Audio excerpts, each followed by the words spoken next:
morning, y'all. Welcome to Fall Farmathon episode 5. We are already 5 episodes into this thing. Ignore the horrible lighting that we have going on right now. I'm here in the truck with Eliza. We got started nice and early in the field this morning, and the wet bin is already almost full. The second window already tripped. I got the dryer going, so we're gonna let that run.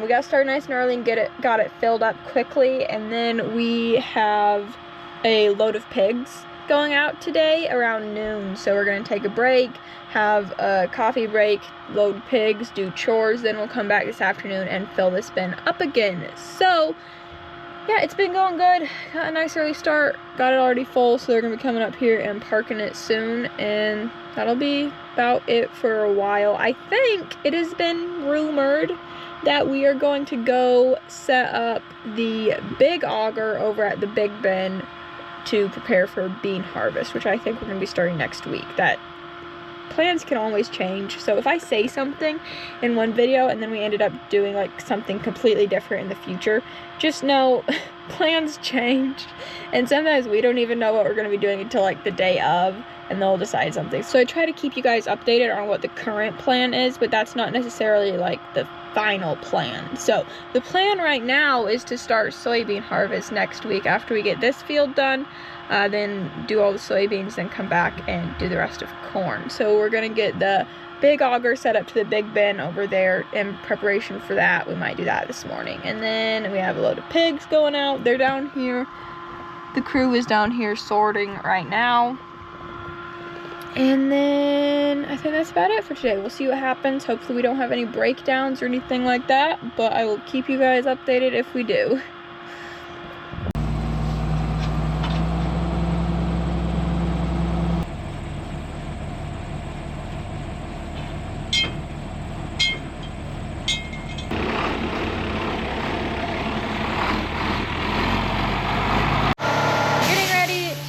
And set up the big auger at the big bin. So we got the 44 unhooked from the batwing because that's what runs the big auger.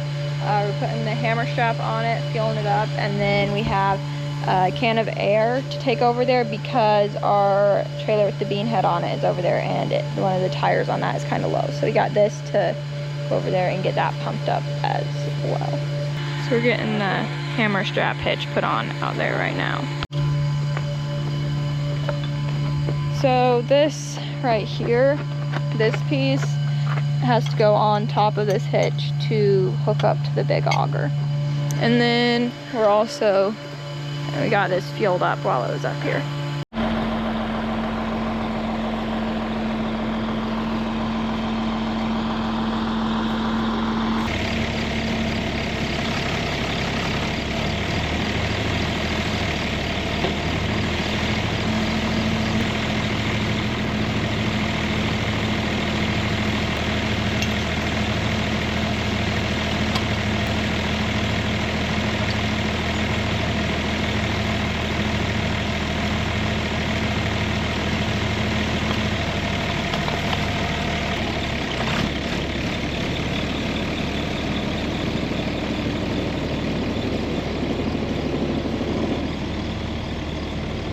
Do y'all remember in the first episode of Farmathon, we were getting the stalk stompers put on the corn head, and I said that I looked down and there was a spider right next to my knee, huge wolf spider, and I don't mind spiders too much as long as they're not on me or that close to me. Well, I just looked down and I got back up. There was a wolf spider crawling up my arm towards my face at a very high rate of speed.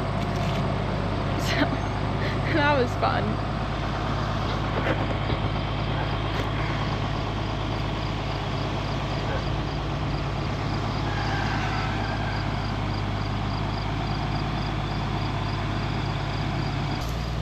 Now we get this lined up there.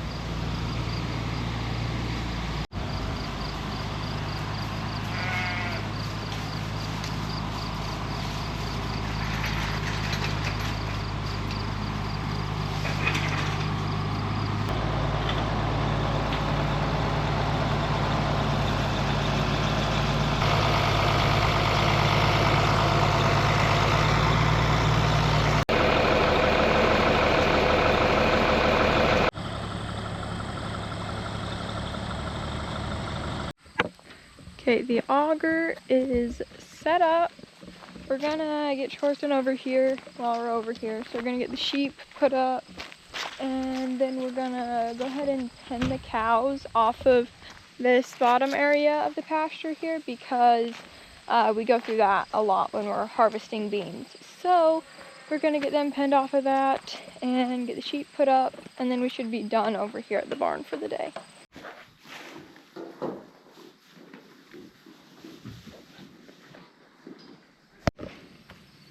Hi, April.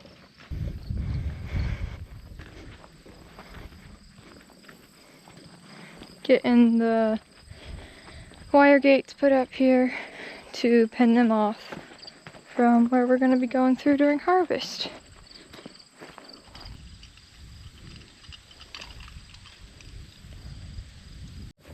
So this insulator here does not have the pin that it's supposed to have right here.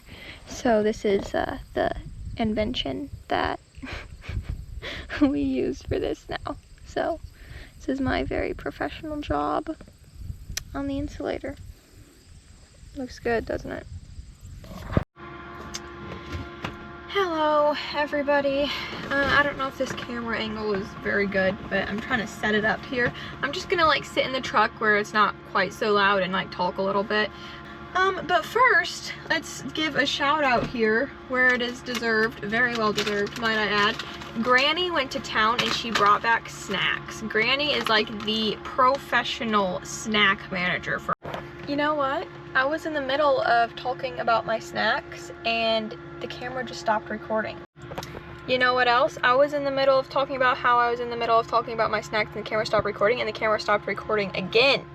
Anyways, let's see how long this will last. Back to what I was saying. Granny is the professional snack manager for harvest, okay? She keeps us well supplied with snacks and drinks. Anyways, she went to town today and she brought back my own personal bag of trail mix. Not just any trail mix, honey mustard trail mix, okay? The honey mustard pretzels are amazing. One of my favorite snacks, honestly. They're so good. So she brought back this. I was not expecting this, but this was like an amazing little surprise this afternoon.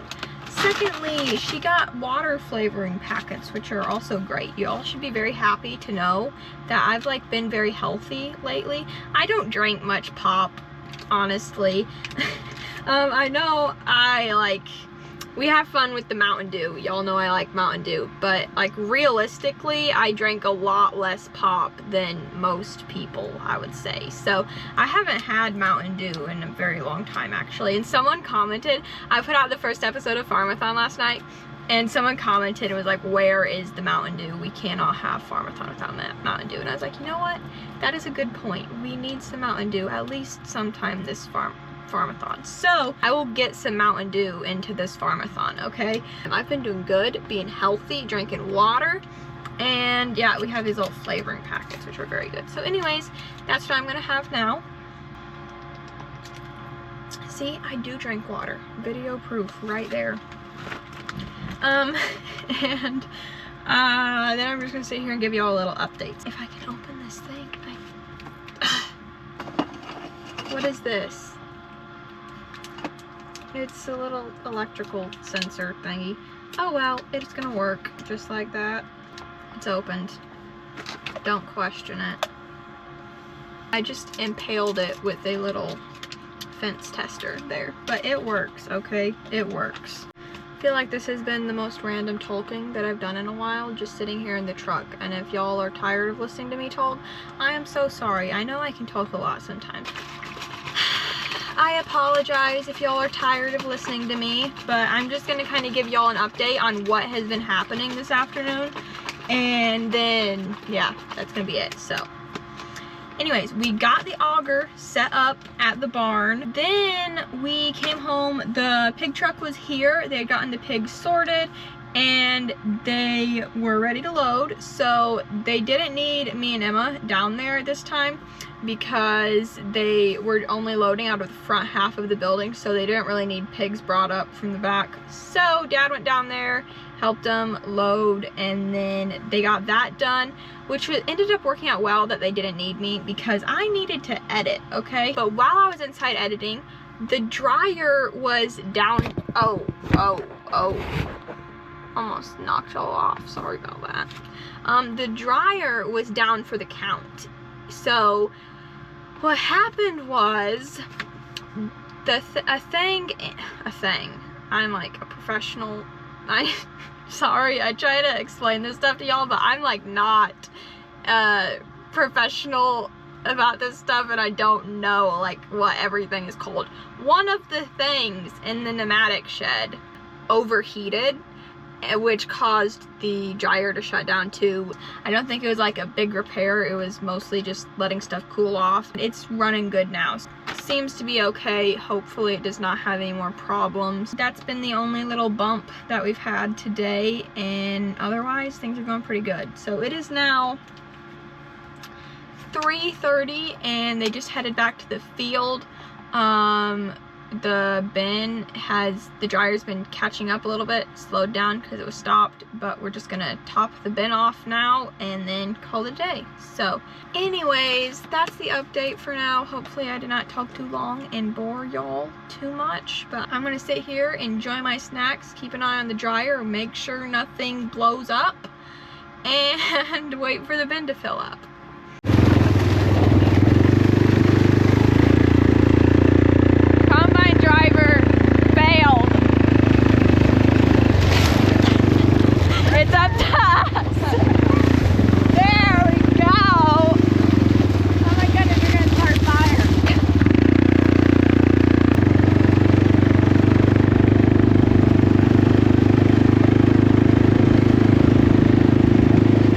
Picked up a passenger.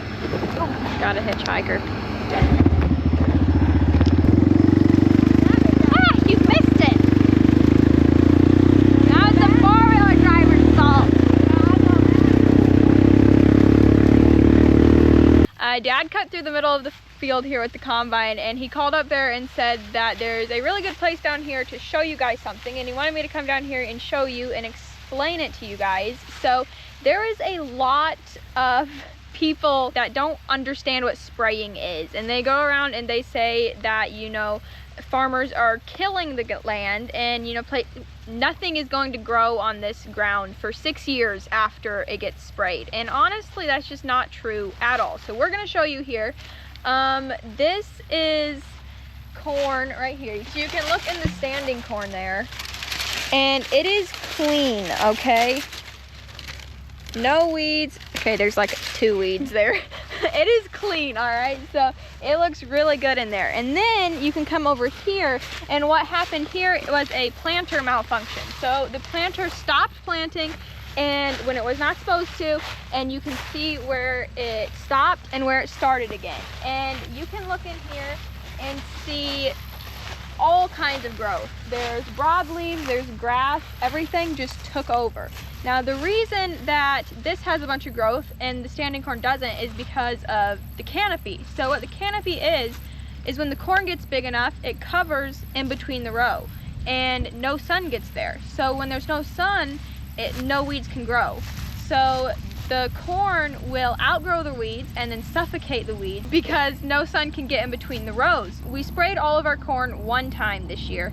This ground got the same amount of spray that standing corn did, and you can see the difference that we have here. And that is because of the canopy. And when the corn outgrows it and suffocates the weeds, that helps a lot, and we depend on that a lot.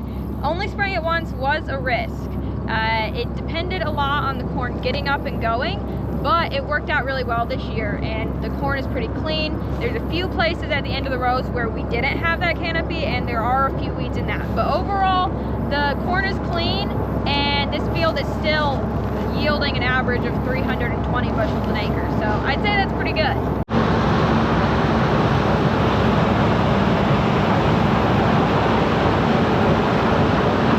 I think this is a perfect example to just kind of show you guys that spraying it is not damaging the ground. A lot of people say that it's killing the ground. It's not. And a lot of people like to say that farmers are out here spraying as much as they can and have no care about the ground or how much they're spraying, when in reality that's the opposite, okay? Spraying takes money. it takes about $55 an acre to spray all of this. And we're not just out here looking to spend $55 an acre as often as we can. There is no farmer out here that is looking for an excuse to just spend $55 an acre to spray all their crops as much as they can. We sprayed once, and that is because we really did not want to spend another $55 an acre. It was a risk, but it ended up working really well this year. The crops look great, it's yielding good, and we've got good weed control over this whole field. Just wanted to show you guys, you know, what a difference the canopy makes and what happens when the planter malfunctions and you don't have that canopy.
I am here with my loyal sidekick, who I'm pretty sure is just here to steal my snacks because she ate most of them.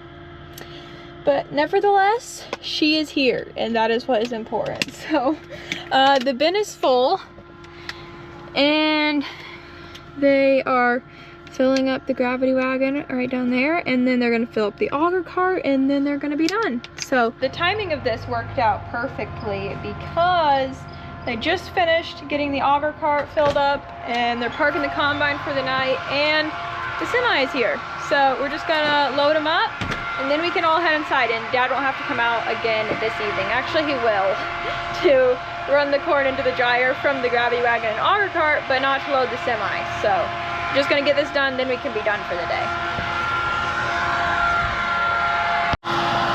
Okay, semi is being loaded.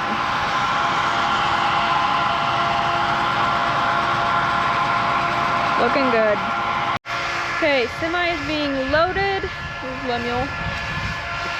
And we're gonna head inside, gonna get a shower, get cleaned up, and eat some supper. It's been a good day.